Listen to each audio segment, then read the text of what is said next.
नमस्कार विद्यार्थी मित्रांनो, सर्वज्ञ एज्युकेशन या यूट्यूब चॅनलवर तुम्हा सर्वांचे पुन्हा एकदा स्वागत आहे. आपण ठाणे महानगरपालिका भरतीसाठी प्रिव्हियस इयर क्वेश्चन पेपरची सिरीज सुरू केली आहे, ज्यामध्ये आजचा पहिला पेपर आहे. आजच्या व्हिडिओमध्ये आपण 16 जुलै 2025 रोजी झालेल्या मुंबई महानगरपालिका भरतीतील प्रिव्हियस इयर क्वेश्चन पेपरमधील मराठीच्या सर्व प्रश्नांचे विश्लेषण पाहणार आहोत. जर तुम्ही चॅनलवर नवीन असाल किंवा ठाणे महानगरपालिका भरतीची तयारी करत असाल तर चॅनलला सबस्क्राईब करा, म्हणजे या सिरीजचे सर्व व्हिडिओ तुमच्यापर्यंत लवकरात लवकर पोहोचतील. तर व्हिडिओला सुरुवात करूया. पहिला प्रश्न, सूर्य या शब्दाचा योग्य अर्थ ओळखा. तर सूर्याचा समानार्थी शब्द हा रवी होतो. त्यानंतर पृथ्वी, तारा आणि चंद्र हे काय खगोलीय वस्तू आहेत, इतर हे समानार्थी शब्द नाही आहेत सूर्याचे. दुसरा प्रश्न, खालीलपैकी योग्य पर्याय निवडा. मृत्यू या शब्दाचा समानार्थी शब्द कोणता? तर मृत्यूचा समानार्थी शब्द असतो मरण. तिसरा प्रश्न, व्याकरणदृष्ट्या अचूक वाक्य ओळखा. पाऊस पडत होता तरीही मी बाहेर गेलो नाही. तर हे वाक्य अचूक आहे. आता खालच्यामध्ये काय चुकीचं आहे ते पाहूया. पाऊस पडत होता जरी मी बाहेर, इथं गेला आहे, इथं गेलो असायला पाहिजे होतं, इथं चुकी आहे. पुढील वाक्य पाहूया. पाऊस पडत होती, होती नाही तर इथं होता असं असतं. जरी पाऊस पडत होता तरी मी बाहेर गेला नाही, इथं गेला नाही तर त्याच्या जागी गेलो असायला पाहिजे होतं, म्हणून हे पण चुकीचं आहे. ऑप्शन क्रमांक 1 हे आपलं करेक्ट आन्सर आहे. चौथा प्रश्न, पाणी या शब्दाचा योग्य अर्थ ओळखा. तर पाण्याचा अर्थ होतो जल. पाचवा प्रश्न, खालील दिलेल्या शब्दाचा विरुद्धार्थी शब्द ओळखा. सुगम, सुगमचा विरुद्धार्थी काय होईल?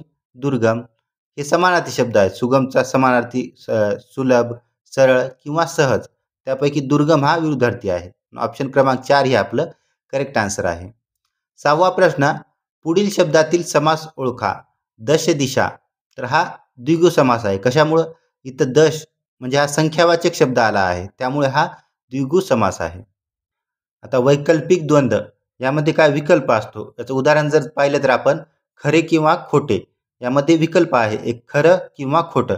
कर्मधारण्यामध्ये दोन्हीपैकी एक किंवा दोन्हीही, त्यापैकी काय असते? विशेषण असतं, त्याला कर्मधारण्य समास असे म्हणतात. याचं उदाहरण काय होईल? तर नीलकमळ म्हणजे कमळाला कशी निळा आहे, म्हणजे हा इथं विशेषण आलेलं आहे, ते काय? कर्मधारण्य समासाचं उदाहरण होईल. सातवा प्रश्न, बिनचूक या शब्दाला कोणता उपसर्ग लागला आहे? तर या शब्दाला बिन हा उपसर्ग लागला आहे.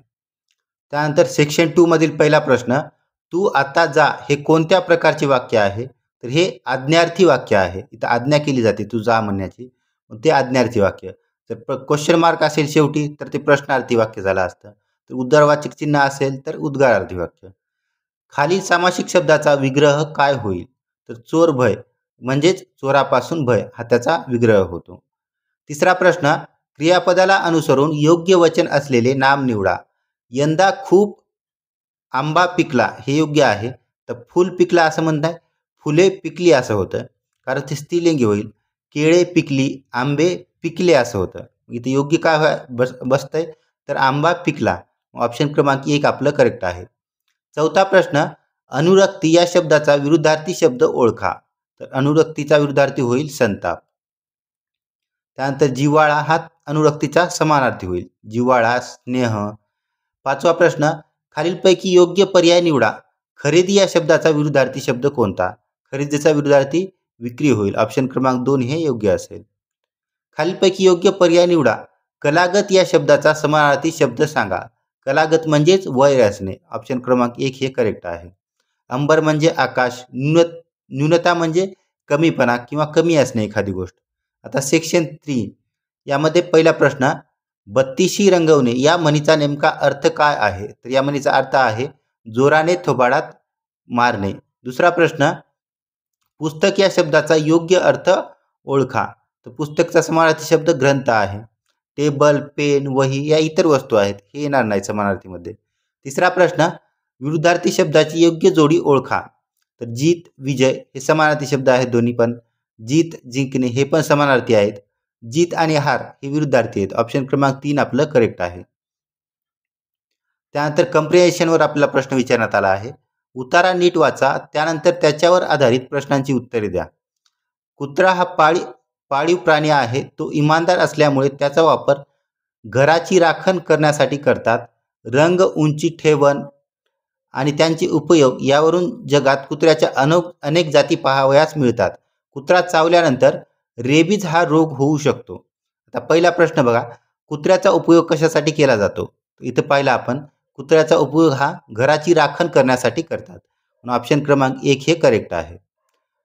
दुसरा प्रश्न बघा, कुत्र्याच्या अनेक जाती कशा ठरवल्या जातात? तर या अनेक जाती रंग, उंची, ठेवण आणि त्यांचा उपयोग यांच्या आधारावर त्यांच्या जाती ठरवल्या जातात. ऑप्शन क्रमांक 1 हे करेक्ट आहे. 6वा प्रश्न, कुत्रा चावल्यानंतर कोणता रोग होऊ शकतो? तर कुत्रा चावल्यानंतर रेबीज नावाचा रोग होतो. ऑप्शन क्रमांक 4 हे आपलं करेक्ट आन्सर आहे. त्यानंतर सेक्शन 4 पहिला प्रश्न, अन उपसर्गाचा उपयोग खालीलपैकी कुठल्या शब्दात झालेला आहे? तर अनादर या शब्दात अन हा उपसर्ग लागला आहे. ऑप्शन क्रमांक 2 हे आपलं करेक्ट आहे. याच्यामध्ये काय अनु हा उपसर्ग लागला आहे म्हणून हे होणार नाही. दुसरा प्रश्न, प्रेम याचे समानार्थी कोणते? तर प्रेम म्हणजेच अनुराग किंवा वात्सल्य. तर ऑप्शन क्रमांक 2 आणि 3 हे करेक्ट आहेत. पुढील प्रश्न, खालील दिलेल्या शब्दाचा विरुद्धार्थी शब्द ओळखा.